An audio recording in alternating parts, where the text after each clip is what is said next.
खुशामदीद। आज हम बात करेंगे मिरर लाइफ के बारे में। जैसा कि वर्ड सजेस्ट कर रहा है, मिरर लाइफ एक ऐसी लाइफ है जो इस लाइफ से मुख्तलिफ हो। ये एक अल्टरनेट बायोकेमिस्ट्री वाली लाइफ है या अल्टरनेट मैटर की बनी हुई लाइफ है। So today we will dive deep into mirror life and we will try to explain what mirror life is and what will happen if mirror life will interact with our life. आज हम इन्हीं चीज़ों के बारे में जानेंगे। Mirror life होती क्या है और मिरर लाइफ अगर हमारे ज़िंदगी के साथ, इस ज़िंदगी के साथ जो इस प्लेनेट पे पनप रही है, वो ज़िंदगी जो इस प्लेनेट पे सांसें ले रही है, अगर उस ज़िंदगी के साथ ये मिरर लाइफ इंटरेक्ट कर रही है, उनका टकराव हो जा रहा है, तो क्या हो जाएगा। हम इसका बायोकेमिकल पहलूज और डिफरेंट एस्पेक्ट्स को जानने की कोशिश करेंगे। चले मेरे साथ, मैं हूं आपका मेज़बान doctor Ejaz Rashid. First things first we should understand what mirror life is. Mirror life को जानने से पहले हमें मॉलिक्यूलर सिमेट्री या कायरलिटी के बारे में जानना होगा। कायरलिटी होती क्या है? अगर हम आईने के सामने खड़े हो जाते हैं और अपना दायां हाथ आईने के आगे कर लेते हैं और आईने में जो अक्स बनता है वो हूबहू हमारे बाएं हाथ जैसा होता है। सो these two things, they are not identical, they are mirror images, they are opposite to each other. दोनों में जो मॉलिक्यूल्स की ओरिएंटेशन है या कॉन्फ़िगरेशन है वो डिफरेंट है। एक राइट हैंडेड है और दूसरा लेफ्ट हैंडेड है। इस पूरे ज़मीन पर, इस पूरे रोए ज़मीन पर जितने भी लाइफ फॉर्म्स हैं, चाहे वो बैक्टीरिया हो, प्रोटिस्टा हो, एनिमल्स हो या प्लांट्स हो, उनमें जो भी प्रोटीन्स हैं, उन प्रोटीन्स की जो बनावट है वो है L types of amino acids, left type of amino acids. कभी भी आपको D types of amino acids नहीं मिलेंगे इस लाइफ में। सिमिलरली जो हमारा जेनेटिक मटेरियल है, जो हमारा डीएनए है या आरएनए है, उसमें जो शामिल शुगर्स है वो शुगर्स भी डी फॉर्म ऑफ शुगर्स है। तो ऐसा क्यों है? हमारे रोए ज़मीन पर जो ज़िंदगी है उसने कैसे चुनाव किया है इन शुगर्स का और इन अमाइनो एसिड्स का। इस चीज़ को जानने से पहले हमें पहले लाइफ के इर्तिका से पहले की हालात को जानना पड़ेगा। एक थ्योरी, उसमें बहुत सारी थ्योरीज दी गई है। एक थ्योरी ये है कि ये जो लाइफ है इसके जो भी मॉलिक्यूल्स है वो यहाँ पे सीड कराए गए, वो यहाँ पे आ गए और उन सीड्स की वजह से ही ये लाइफ यहाँ पे पनप गई। So in the form of meteorites, once these meteorites जब वो आसमान से आ रहे थे तो दूर सितारों ने, दूर stars, they have their monochromatic life. उनकी जो मोनोक्रोमेटिक लाइफ है, उस मोनोक्रोमेटिक लाइट की कैपेबिलिटी होती है वो एक टाइप ऑफ मॉलिक्यूल्स को डिस्ट्रॉय करे। और ऑब्वियसली फिर हुआ क्या, जब ये मीटेराइट ज़मीन पे आ गए तो उनमें ऑलरेडी शेडिंग हुई थी दूसरे टाइप ऑफ मॉलिक्यूल्स की। So there were only one type of molecules present, क्योंकि दूसरे टाइप के मॉलिक्यूल जो है वो स्पेस में ही डिस्ट्रॉय हो गए। So this is one theory.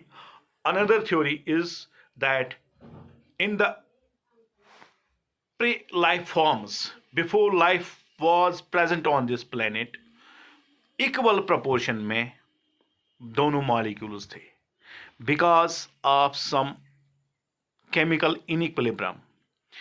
Chemical equilibrium की वजह से, inequilibrium की वजह से one type of molecules ज़्यादा बने और जिसकी वजह से क्या हुआ कि वो सेल्फ रेप्लिकेटिंग लाइफ फॉर्म्स में इनकॉर्पोरेट या शामिल हो गए वो मॉलिक्यूल्स, और ultimately those self replicating molecules they propagated these types of molecules only.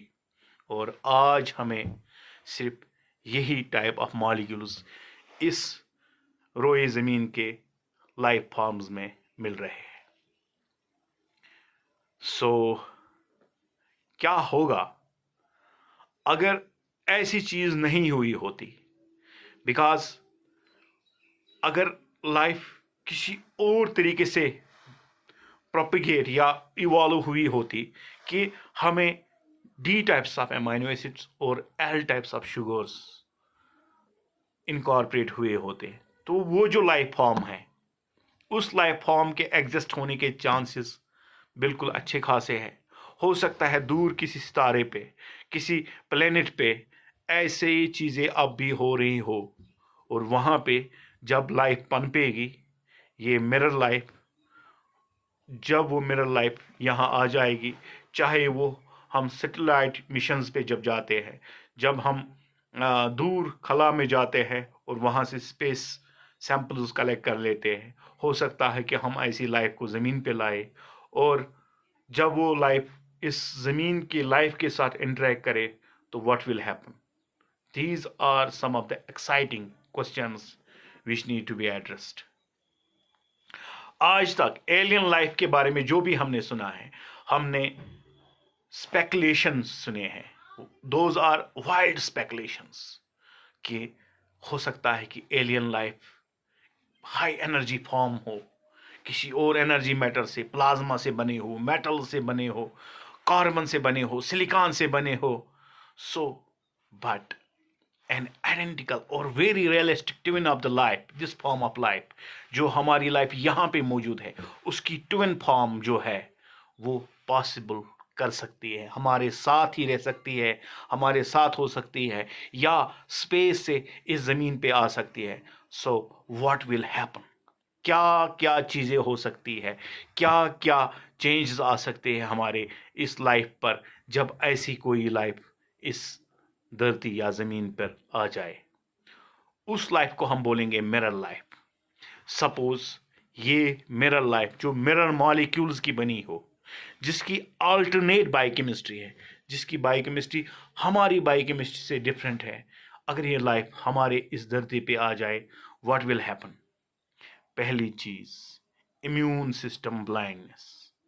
हमारा इम्यून सिस्टम जो है वो कुछ पैटर्न्स को, मॉलिक्यूल्स को ऑलरेडी रिकग्नाइज कर रहा है, और जो ही वो पैथोजेंस हमारे बॉडी में एंटर होते हैं, क्योंकि वी हैव को एग्जिस्टेड विद दोज पैथोजेंस, हम कुछ सालों से, कुछ ईयर्स से, बहुत टाइम से उनके साथ में जुड़ रहे हैं, उनकी इन्फेक्शंस हमें हुए हैं, और हमारे बॉडी को, हमारे बॉडी के जो मैकेनिज्म्स हैं वो उनके मॉलिक्यूलर पैटर्न को रिकग्नाइज कर रहे हैं। सो उनको एलिमिनेट करना, उनको डिस्ट्रॉय करना हमारे लिए बहुत इजी होता है।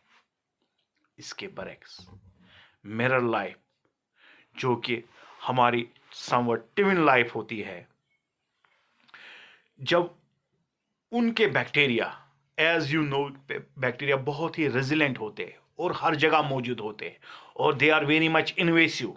ऐसे बैक्टीरिया जब हमारे इम्यून सिस्टम को अटैक करेंगे, our immune system will not recognise them, क्योंकि वो मॉलिक्यूलर पैटर्न ही नहीं है जो बैक्टीरिया में होते हैं। इन बैक्टीरिया में वो मॉलिक्यूलर पैटर्न नहीं होंगे, so they will be somewhat invisible to our immune system. हमारा इम्यून सिस्टम बिल्कुल उनको समझ ही नहीं पाएगा। Our immune system will be very much blind. It won't recognize such bacteria. One more thing is ecological disturbance. हो सकता है कि ये जो बैक्टीरिया होगा ये हमारे इम्यून इकोसिस्टम में घुस जाएगा, और वहाँ पे जो ऑलरेडी बैक्टीरिया है उनकी जगह लेगा। So it will cause ecological disaster. It will destroy our immune ecological system.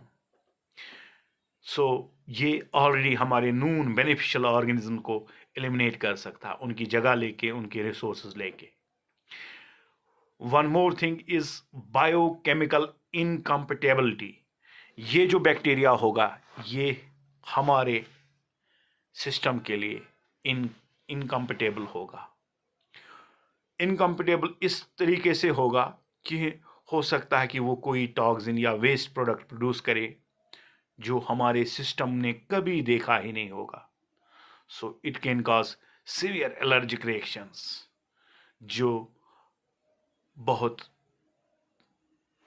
Tragedy के रीजंस बन सकते हैं, जो बहुत ही डिजास्टर के रीजंस बन सकते हैं। One more thing is there, it can have pandemic potential.